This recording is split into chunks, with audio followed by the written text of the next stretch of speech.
অসমৰ পৰা শ্ৰীলংকাৰ কলম্বোলৈ দুঃসাহসিক যাত্ৰা গোলাঘাটৰ এজন যুৱকৰ ৭,০০০ কিলোমিটাৰ চাইকেলেৰে যাত্ৰা এজন যুৱকৰ গোলাঘাটৰ মেৰাপানীৰ গমাৰিগুৰিৰ পৰা বুধবাৰে এই যাত্ৰা আৰম্ভ কৰিছে ৰূপম গগৈয়ে পৰিৱেশ সুৰক্ষা আৰু প্ৰদূষণমুক্ত এখন পৃথিৱীৰ আশাৰে এই যাত্ৰা ৰূপম গগৈ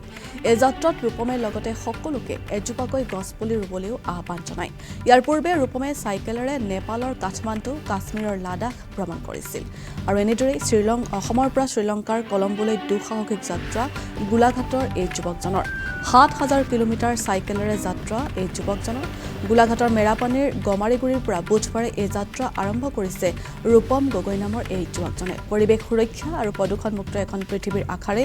ৰূপমে এই যাত্ৰা আৰম্ভ কৰিছে সুদূৰ কলম্বিয়ালৈ এই যাত্ৰাত ৰূপমে লগতে সকলোকে এজোপাকৈ গছপুলি ৰুবলৈ আহ্বান জনায় সমান্তৰালকৈ ৰূপমে চাইকেলেৰে নেপালৰ কাঠমাণ্ডু কাশ্মীৰৰ লাডাখ ভ্ৰমণ কৰিছিল পূৰ্বে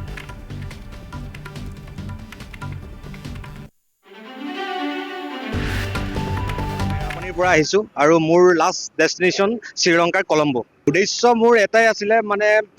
যেহেতু পলিউশ্যন বেছি পলিউশ্যন ফ্ৰী এটা যাত্ৰা চাইকেলত আৰু যেহেতু মানে বহুত বেছি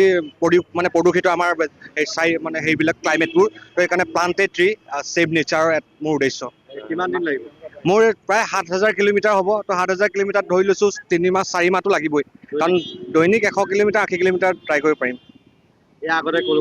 মই ইয়াৰ আগত নেপাল পোখৰা গৈছোঁ কাঠমাণ্ডু গৈছোঁ লাডাখ খাৰডুংলা টপলৈকে কৰিছোঁ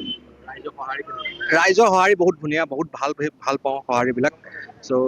ভাল লাগে মানুহবিলাকক লগ পাওঁ অচিনাকি ব্যক্তিৰ লগত কথা পাতোঁ ইজনৰ লগত চিনাকি হওঁ প্ৰত্যেকৰ মানে কথাবিলাক বুজি পাওঁ ইজনেও বুজি ভাল লাগে মানে সেইটো ঘূৰি আহোঁতে চাইকেল লৈ নাহিম চাগে কাৰণ 14,000 কিলোমিটাৰ বেগ অসুবিধা হ'ব মোৰ আপুনি ইয়াৰ পৰা গৈ হয় বাহিৰৰ এখন দেশত হয় আপোনাৰ কি মটো হ'ব মানে যে তেওঁলোকক কি জনাব অসমৰ হৈ পেলাই কি জনাব অসমৰ হৈ পেলাই এইটোৱে জনাম মানে ছেভ নেচাৰটো ছেভ কৰক আৰু প্লান্ট এটা গছপুলি